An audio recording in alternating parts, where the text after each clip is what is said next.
Independence, Part 2, read by John Kitover, 16th District Congressional Candidate. He has refused to pass other laws for the accommodation of large districts of people, unless those people would relinquish the right of representation in the legislature, a right inestimable to them, and formidable to tyrants only. He has called together legislative bodies at places unusual, uncomfortable, and distant from the depository of their public records, for the sole purpose of fatiguing them into compliance with his measures, and he has dissolved representative houses repeatedly and continually for opposing with manly firmness his invasions on the rights of the people. He has refused for a long time after such dissolutions to cause others to be elected, whereby the legislative powers incapable of annihilation have returned to the people at large for their exercise, the state remaining, in the meantime, exposed to all the dangers of invasion from without and convulsions within.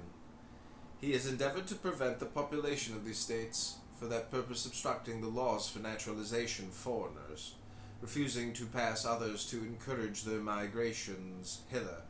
and raising the conditions of new appropriations of lands. He has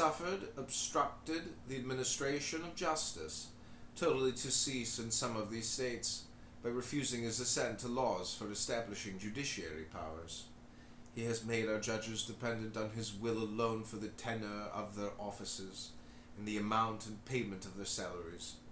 He has erected a multitude of new offices by self-assumed power, and sent hither swarms of new officers to harass our people and eat out their substance.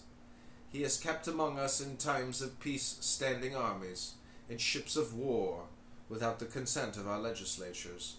He has affected to render the military independent of and superior to the civil power.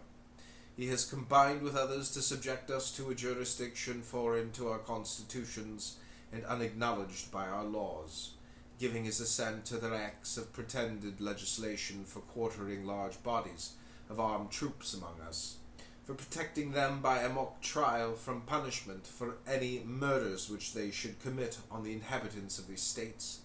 for cutting off our trade with all parts of the world, for imposing taxes on us without our consent,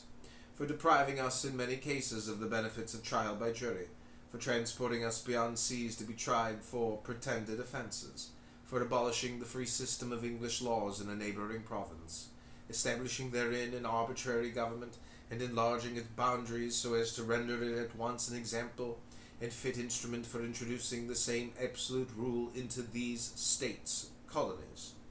for taking away